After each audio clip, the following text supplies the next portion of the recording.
Student, today we start liquid solution. Last class में हमने solid solution और गैसीय सॉल्यूशन की बात कर ली थी।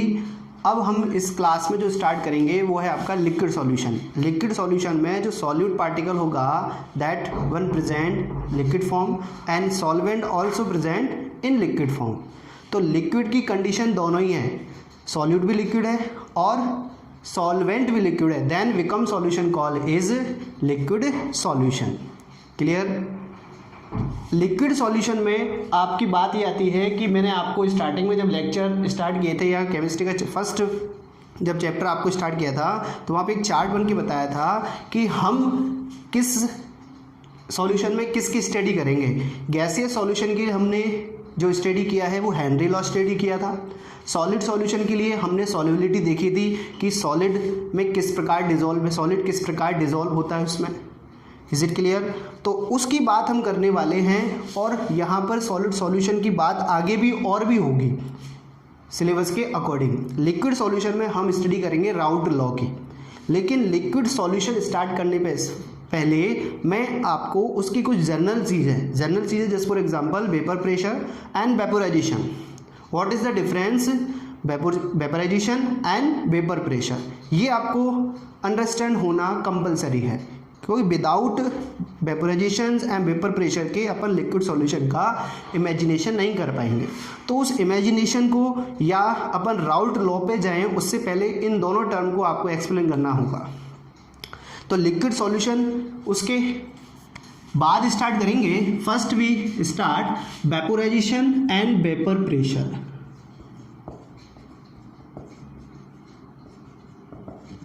First, what is the vaporization?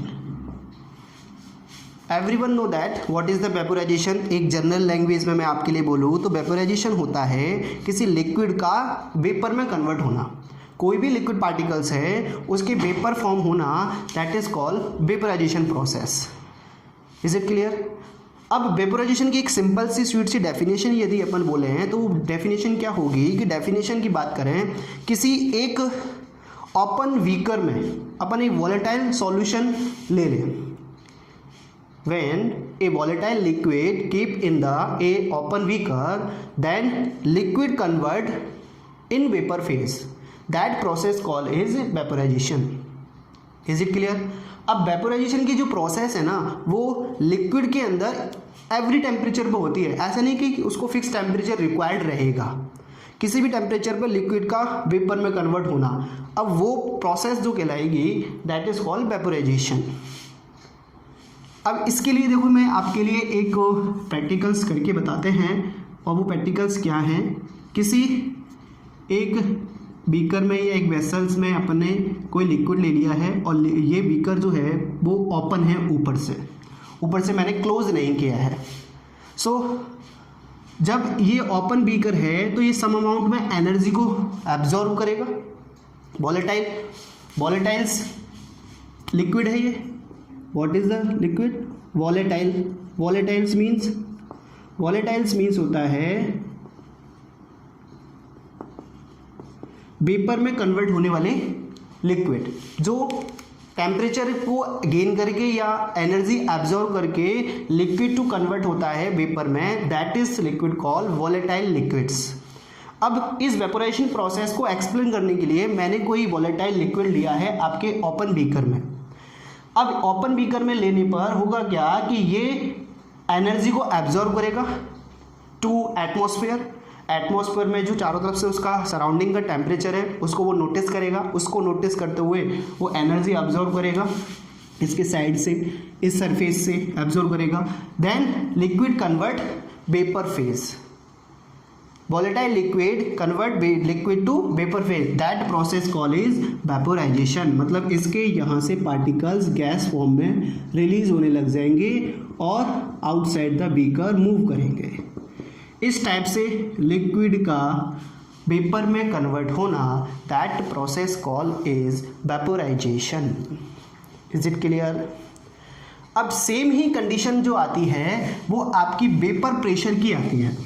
देखो इसको ही मैं आपको रिलेटेड करूं आपके वेपर प्रेशर से, दोनों में डिफरेंस क्रिएट हो जाएगा, दोनों सेम नहीं है, दोनों में लिटिल बिट डिफरेंस है।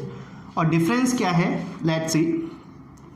इस केस में क्या किया मैंने, जो बीकर लिया है या जो वेसल्स यूज़ किए अपन ने, वो बीकर अपना क्लोज है, क्लोज बीकर यूज़ किया। इस बार वेपोराइजेशन में तो अपन ने क्या किया था, यूज़ किया था ओपन बीकर। इस कंडीशन में मैं यूज़ कर रहा हूँ कोई आपका close beaker, just for example ऐसे ही यूज़ कर लिया। इसमें कोई लिक्विड प्रेजेंट है, वही वॉलेटाइल लिक्विड होना चाहिए। Volatile liquid means easy way में वो लिक्विड टू वेपर में कन्वर्ट हो सके, that liquid call is volatile liquid. Is it clear? अब वॉलेटाइल लिक्विड है, इसको मैं VL बोल दूँ, वॉलेटाइल लिक्विड। अब इसको टेम्परेचर देने पर या एटमॉस्फेयर की एनर्जी को एब्जॉर्ब करने पर, एब्जॉर्ब जो टेम्परेचर है एटमॉस्फेयर का टेम्परेचर, उसके एब्जॉर्ब करने पर ये लिक्विड अगेन कन्वर्ट होगा किस में, वेपर फेज में। ये भी कन्वर्ट होगा, इसकी भी वेपर्स फॉर्म बनेंगी। अब वाटर यूज लिया है अपन ने एज ए लिक्विड, क्योंकि वेपर्स फॉर्म होती हैं वाटर्स की। जस्ट फॉर एग्जांपल मैंने ये H2 लिया वॉलेटाइल लिक्विड में, तो ये 100 डिग्री सेंटीग्रेड पर लिक्विड टू वेपर में कन्वर्ट होगा। In that case we also use in this water 100 degree centigrade पर ये भी कन्वर्ट होने लग जाएगा। तो डिफरेंट लिक्विड का डिफरेंट बॉइलिंग पॉइंट्स होता है, तो उस बेस पे अपन इसको एक्सप्लेन कर रहे हैं।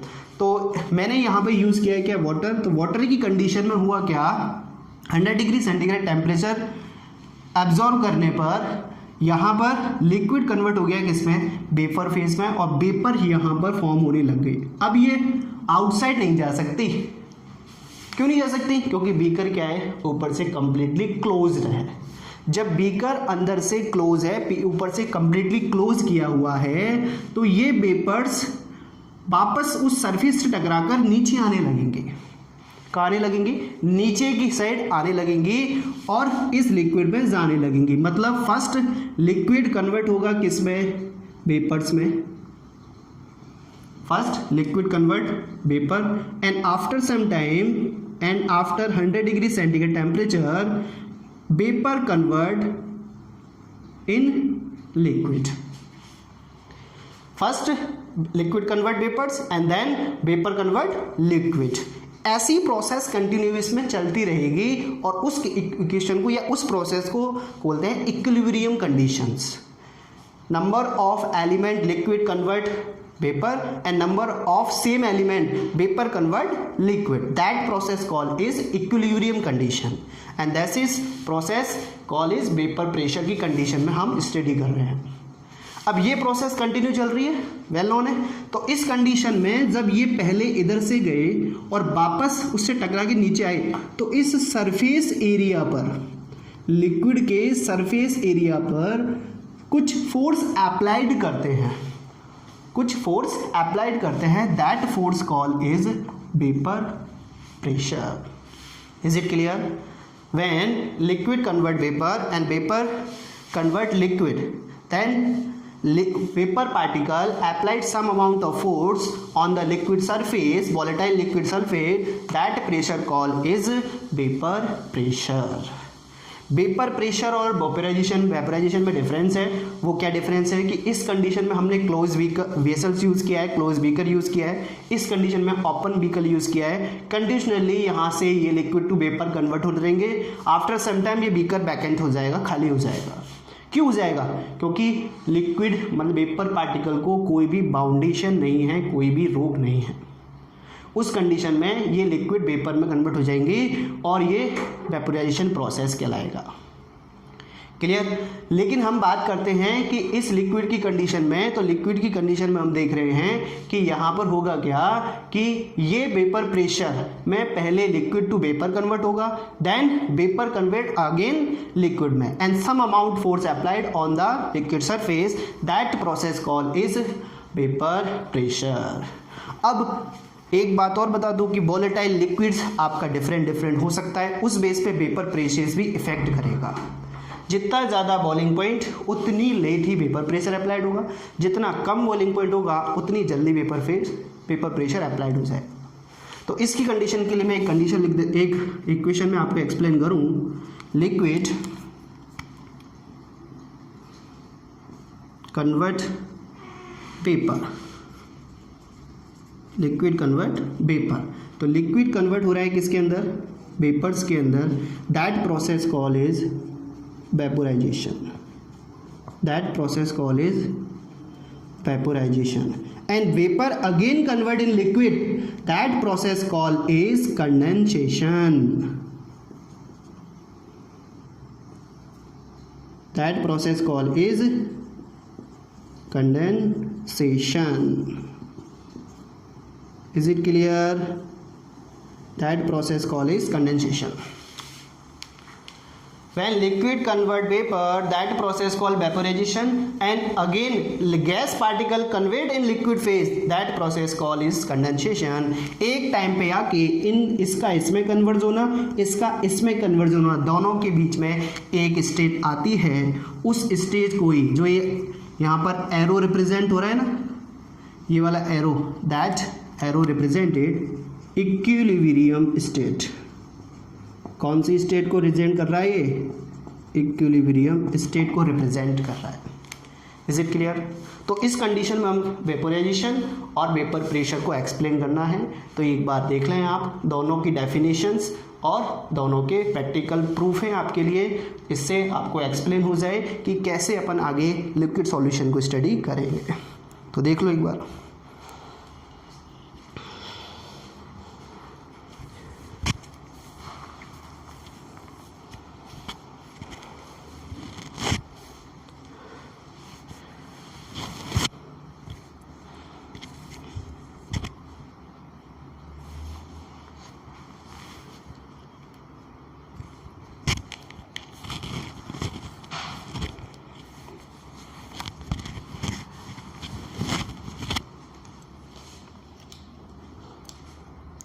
बन गई डायग्राम, देख लिया आप लोगों ने, ठीक है ना। कांस्टेंट एक फिक्स टेम्परेचर पे ही जाके ही लिक्विड वेपर में कन्वर्ट होता है, that temperature call is boiling points. Clear? अब वेपर प्रेशर और वेपोराइजेशन को एक्सप्लेन करने के बाद अपन स्टडी करें कि factor affecting of vapour pressure, क्योंकि वेपर प्रेशर आने वाले टॉपिक में भी फिर से यूज़ होगा। उससे पहले अपन इसकी सारे डाउट्स क्लियर कर लेते हैं। तो वेपर प्रेशर हमने यूज़ कर लिया, व्हाट इज़ द डेफिनेशन हमने देख ली, प्रैक्टिकल देख लिया क्या होता है वेपर प्रेशर। एंड अब इसके फैक्टर देखते हैं कि कैसे वेपर प्रेशर इफेक्ट होता है by the different solute, solvent and temperatures. Extra जो भी फैक्टर हैं वो हम स्टडी करने वाले हैं। तो मैं इसको रफ कर देता हूँ।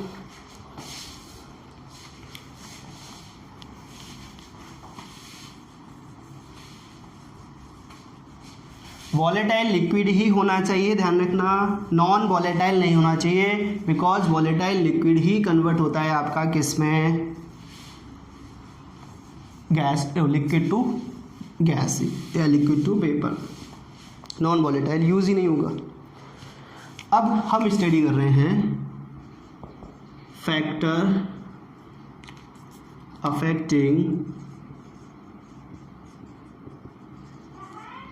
Affecting of vapour pressure. तो फर्स्ट फैक्टर को मैं यहाँ पर कंसीडर कर रहा हूँ आपके लिए, that is one, nature of solute. Nature of solute, what is the nature of solute? तो what is the nature of solute, how to effect vapour pressure, nature of solute. इसको स्टार्ट करने से पहले मैं आपको एक बात बता दूं कि जब भी आप कोई लेक्चर स्टडी करो या कोई भी लेक्चर देखो, उससे पहले वाला लेक्चर एक बार फिर से देख लें आप, जिससे होगा क्या, आपकी कंटिन्यूटी वहाँ पर बनेगी। क्योंकि लास्ट लेक्चर में हमने कहाँ टॉपिक छोड़ा है, क्या हमने स्टडी किया है, और इस लेक्चर में हम क्या करने वाले हैं या क्या पढ़ने वाले हैं, उसका सारा एक्सप्लेनेशन आपको मिल जाएगा। जब हमारे पास दोनों लेक्चर एक साथ होंगे तो हमारे लिए वो इजी हो जाएगा कि लास्ट यहाँ छोड़ा गया था, इसके आगे ये पढ़ेंगे, और कंटिन्यू मैनर में चल रहा है। कोई भी ऐसा नहीं है कि बीच में अपन लेक्चर कोई दूसरा ऐड कर रहे हैं, कंटिन्यू मैनर में चल रहा है। तो आप जब भी कोई नया लेक्चर स्टार्ट करें, उससे पहले वाला लेक्चर एक बार फिर से देखें, जिससे आपके डाउट्स ज़्यादा से ज़्यादा क्लियर हो सके। क्लियर? तो लिक्विड स्टेट को जब भी आप लिक्विड सॉल्यूशन पढ़ो या इस लेक्चर 7 को स्टडी करो, तो पहले इसके लेक्चर 6 वाले आप एक बार कंप्लीट कर लें, उसके बाद 7 को देखें, जिससे आपको ज़्यादा अच्छे से समझ में आए। नेचर ऑफ सॉल्यूट की बात करें तो how to effect nature of solute vapour pressure. सोचो एक सॉल्यूशन है जिसमें capital A and capital B, think about it, solute capital A है एंड सॉल्वेंट कैपिटल बी है। कोई सॉल्यूट है वो कैपिटल ए है आपका, कोई सॉल्वेंट है वो कौन है आपका, कैपिटल बी, और दोनों से मिलकर क्या बन गया आपका solution. When A and B mix to each other then become is solution. अब इस सॉल्यूशन अंदर क्या है, दोनों ही चीज़, ये भी सॉल्यूट भी एंड सॉल्वेंट भी, दोनों ही क्या है, वॉलेटाइल्स हैं। दोनों ही क्या है, वॉलेटाइल है। वॉलेटाइल्स मीन्स दोनों ही लिक्विड टू वेपर में कन्वर्ट हो सकते हैं। Both are present in volatile state. Volatile nature है ये मानो आप, वॉलेटाइल लिक्विड बोल सकते हो आप, वॉलेटाइल लिक्विड है। तो इसकी जो सॉल्यूशन की वेपर बनेगी वो आपके कंपैरिजन करें किसी नॉन वॉलेटाइल वाली कंपोनेंट से, जस्ट लाइक इस एक सेकंड पोर्शन में मैंने यूज़ कर लिया कोई कैपिटल ए और कैपिटल बी। कैपिटल बी तो आपका वॉलेटाइल है, कैपिटल बी मीन सॉल्वेंट तो आपका क्या है, volatile, but capital A means solute, एक अपन कंसीडर कर रहे हैं किसको, सॉल्यूट को, और ये है आपका non volatile, that one is present nature as volatile nature, non volatile nature. तो क्या डिफरेंस रहेगा कि इसकी वेपर ज़्यादा बनेंगी या इसकी वेपर ज़्यादा बनेंगे। एक कंडीशन तो कौन सी ली, solute and solvent both are present volatile nature in the solution. एक कंडीशन क्या ली, सॉल्यूट तो है नॉन वॉलेटाइल्स बट सॉल्वेंट है volatile nature. Then what will be effect on the vapour pressure. तो इस कंडीशन में क्या होगी, जब इसको अपन हीट देंगे या एब्जॉर्ब अमाउंट एनर्जी करेगा तो ये वेपर्स में कन्वर्ट होगा, बिल्कुल कन्वर्ट होगा, और इसको अपन किसी पैक बीकर में रखेंगे तो वेल नोन है ये दोनों ही कैपिटल ए की भी वेपर फॉर्म होंगी, कैपिटल बी की भी वेपर्स फॉर्म होंगी। तो जो वेपर प्रेशर लगेगा दोनों का ही लगेगा एक साथ। Is it clear. जब दोनों का वेपर प्रेशर लगेगा तो सॉल्यूशन का वेपर प्रेशर टोटल निकल के आएगा। क्लियर। लेकिन इस कंडीशन में क्या है, हमने ये भी पैक कर रखा है, ये भी पैक कर रखा है। तो अब जब पैक कर रखा है तो वेल नोन है इसकी तो वेपर्स फॉर्म ही नहीं होंगी, लेकिन इसकी वेपर फॉर्म होंगी, 100% है। केवल कैपिटल बी ही वेपर फॉर्म में कन्वर्ट होगा यहाँ पर। तो कहाँ तो कैपिटल ए और कैपिटल बी की वेपर्स, और कहाँ क्या केवल ओनली कैपिटल बी की वेपर्स। तो टोटल वेपर प्रेशर जो है इसका ज़्यादा होने वाला है, इसीलिए इस टाइप के सॉल्यूशनों का वेपर प्रेशर ज़्यादा और नॉन वॉलेटाइल सॉल्यूशनों का वेपर प्रेशर लेस होता है। क्लियर। नेचर ऑफ सॉल्यूट में हमने स्टडी किया है first factor, in that case solute volatile है और सॉल्वेंट भी वॉलेटाइल है। दोनों का नेचर कैसा है, सॉल्यूट मतलब volatile nature, then become liquid to vapour form and vapour pressure applied on the liquid surface. ज़्यादा अमाउंट में वेपर प्रेशर अप्लाइड होगा क्योंकि ए की भी वेपर फॉर्म हो रही है, बी की भी वेपर फॉर्म्स हो रही है। बट इन दैट केस इसकी कंडीशन में लें, इसमें वेपर केवल सॉल्वेंट की बनेंगी, तो यहाँ पर जो पार्टिकल फॉर्म होंगे केवल कैपिटल बी के होंगे, कैपिटल ए तो इसमें ही रह गया। क्यों, क्योंकि वो नॉन वॉलेटाइल है, नॉन वॉलेटाइल है तो मीन्स वो वहाँ पर कन्वर्ट ही नहीं होगा। So this type solution is less vapour pressure and this type solution is high vapour pressure. This is nature of solute. Clear. देख लो एक बार। अभी मैं आपसे एक क्वेश्चन पुट करूं,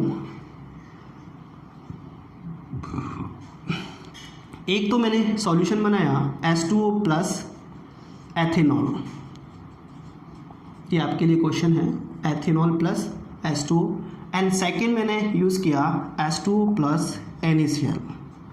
then you give the right answer, what is the vapour pressure of both solution. बताइए किसका ज़्यादा होगा किसका कम होगा।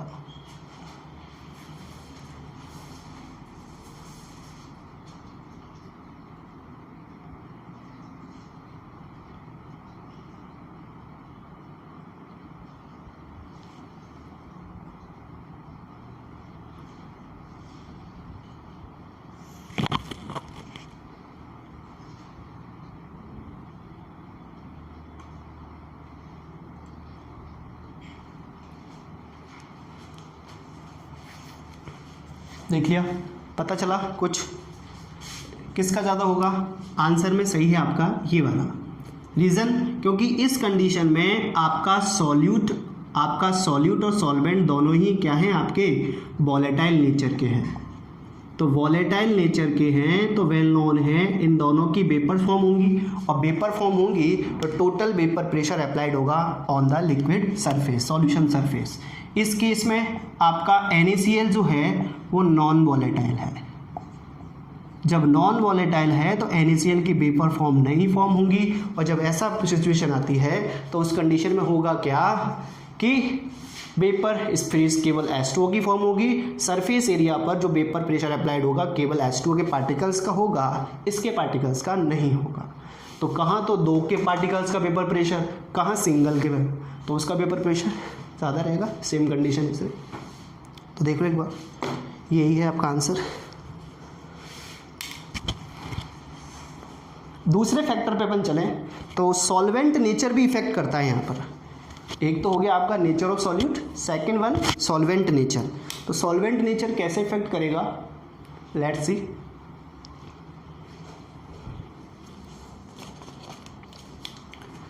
तो इसको तो मैं रफ कर देता हूँ। नेचर ऑफ सॉल्वेंट, सेकंड जो फैक्टर है वो कौन है आपका? Nature of solvent. We know that in solution solute particle present less amount and solvent particle present higher amount। तो सॉल्वेंट जो है वो ज़्यादा अमाउंट में है, किसमें? सॉल्यूशन में। तो वेपर प्रेशर को ज़्यादा इफेक्ट भी वही करना चाहिए। सॉल्यूट तो लेस अमाउंट में है तो ज़्यादा इफेक्ट नहीं करता है। लेकिन सेकंड फैक्टर में अपन स्टडी कर रहे हैं यहाँ पर नेचर ऑफ सॉल्वेंट। तो नेचर ऑफ सॉल्वेंट की बात करें तो नेचर ऑफ सॉल्वेंट में how to effected vapour pressure. तो यहाँ पर अपन कंसीडर करते हैं, एग्जांपल लूँ मैं आपके लिए कि vapour pressure directly proportional to intermolecular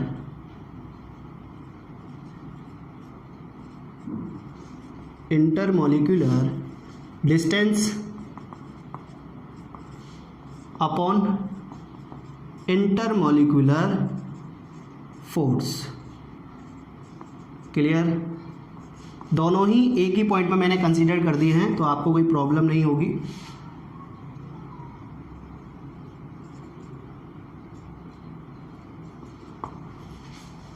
vapour pressure directly proportional to है intermolecular distance and vapour pressure indirectly proportional to है इंटरमॉलिक्यूलर फोर्स। मतलब समझे what is the mean of this equation? Intermolecular distance जितनी ज़्यादा होगी सॉल्यूट और solvent particles में, means किसी सॉल्यूशन की बात कर रहे हैं अपन तो, लेकिन हम यहाँ बात कर रहे हैं सॉल्वेंट की। तो सॉल्वेंट के भी पार्टिकल्स हैं, जस्ट फॉर एग्जांपल वाटर के पार्टिकल हैं तो H2O मॉलिक्यूल्स हुए, बहुत सारे H2O मॉलिक्यूल्स, उनके बिटवीन्स जितनी ज़्यादा डिस्टेंस होगी देन वेपर प्रेशर भी उतना ज़्यादा ही बनेगा। Distance directly proportional to vapour pressure. When increase the intermolecular distance between the solvent particle, then vapor pressure damn sure increases. But in that case, intermolecular force increases, means the solvent particle attract to each other. First one, second one attract to each other means intermolecular force is high, then vapor pressure is less. क्यों? क्योंकि उस condition में इस bond को break करने के लिए आपको एनर्जी अमाउंट ज़्यादा चाहिएगा। एनर्जी अमाउंट ज़्यादा चाहिएगा तो वेपर प्रेशर आपका कम लगेगा, क्योंकि इजी वे में ये लिक्विड से वेपर में कन्वर्ट नहीं होंगे। तो डिस्टेंस बढ़ने से तो वेपर प्रेशर बढ़ता है और इंटरमॉलिक्यूलर फोर्स बढ़ने से वेपर प्रेशर कम होता है। 100% श्योर है। इक्वेशन एक ही पॉइंट में आपको एक्सप्लेन कर रही है। एक सिंपल सी लैंग्वेज में अपन देखें कि दो सॉल्वेंट पार्टिकल हैं, ये सॉल्वेंट है वाटर मॉलिक्यूल, एक H2 ये रहा, एक H2 ये रहा, वेल नोन है।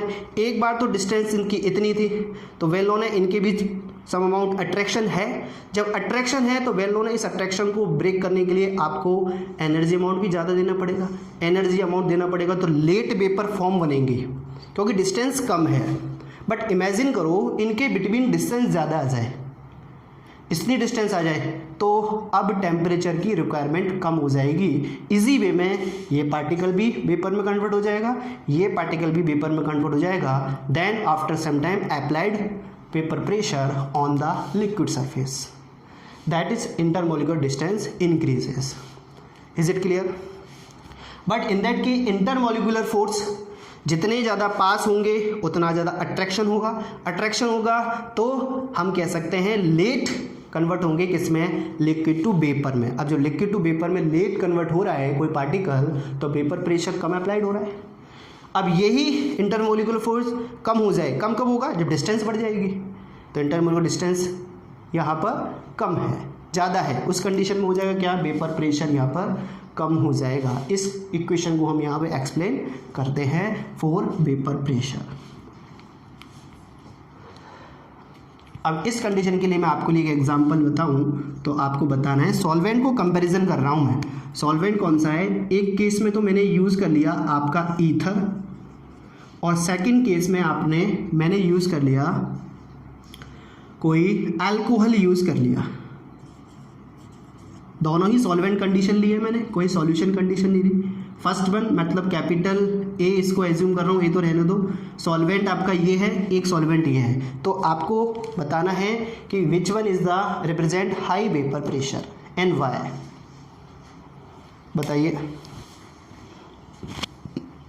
सोचो फिर बताना।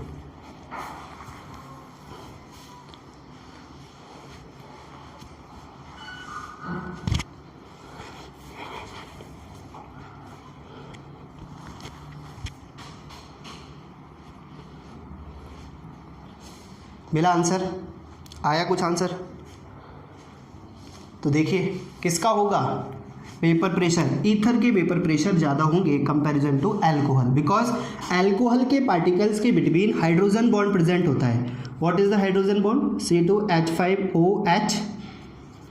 इस टाइप से हाइड्रोजन बॉन्ड रिप्रेजेंट होता है आपका, यहाँ पर मैं H रिप्रेजेंट कर देता हूँ और यहाँ पे मैं C2H5 रिप्रेजेंट कर देता हूँ, that is one call ethanol. This oxygen attract to second number of alcohol molecule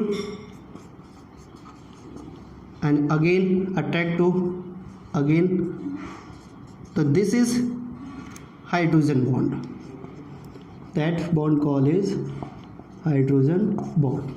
clear?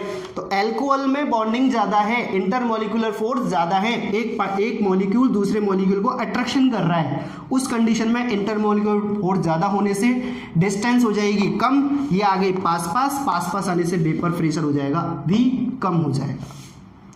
But in that के ईथर में हाइड्रोजन बॉन्ड नॉट प्रेजेंट।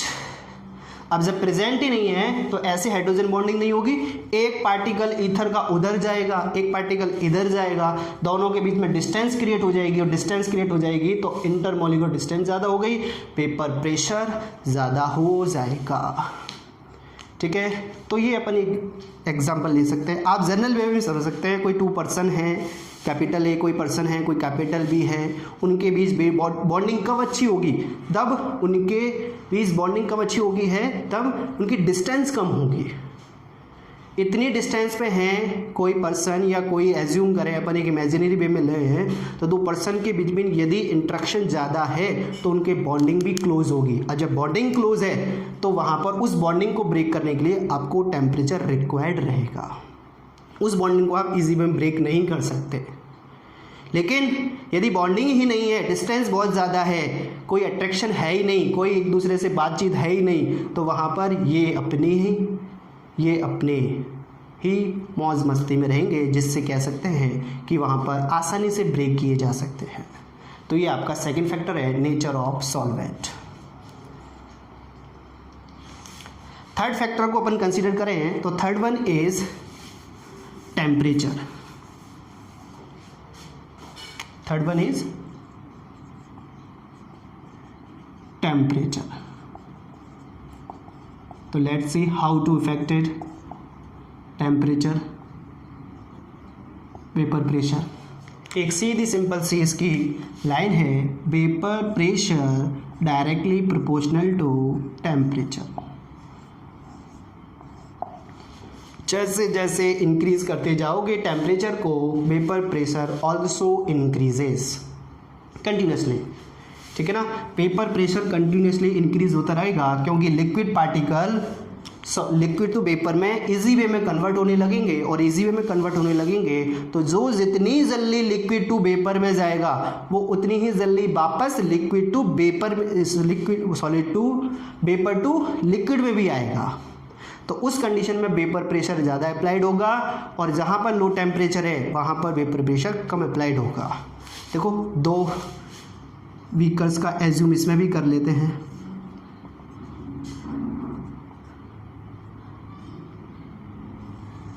कोई पैक बीकर यूज़ कर लिया अपन ने, ये सॉल्यूशन है आपका। जैसे कोई भी एज्यूम कर लिया मैंने, जैसे मैंने वाटर ही यूज़ कर लिया, या फिर मैं एक जनरल एग्जांपल में लूँ तो मैंने कोई एक्स सॉल्यूशन मान लिया, ये कैपिटल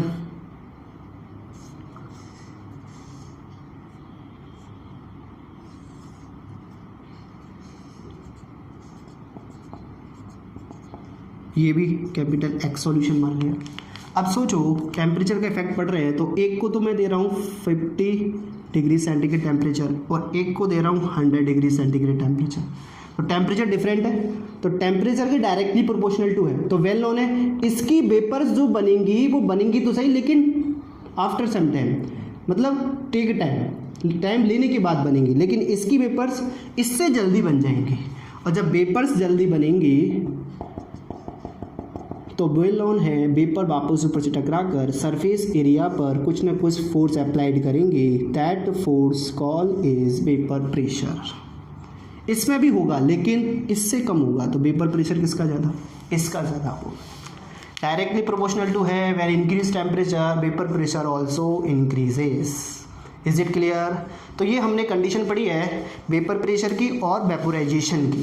तो वेपर प्रेशर और वेपोराइजेशन इंपॉर्टेंट है, इसलिए आपको एक्सप्लेन किया गया है। इसके बाद अपन जो स्टडी करेंगे वो लिक्विड सॉल्यूशन की करेंगे। लिक्विड सॉल्यूशन के लिए राउट लॉ अपन पढ़ने वाले हैं। लिक्विड सॉल्यूशन के राउट लॉ आया था, लिक्विड के बारे में बताया था कि वॉलेटाइल लिक्विड है तो उस कंडीशन में क्या इफेक्ट करेगा उसको अपन देखेंगे। तो एक बार फैक्टर देख लेना, फैक्टर इंपॉर्टेंट है। शॉर्ट में देखें तो NNT अपन इसको लिख सकते हैं।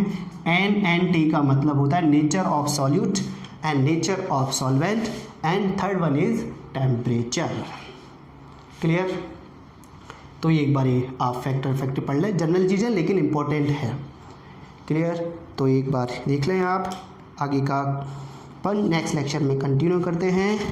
Thank you very much for your online chemistry classes.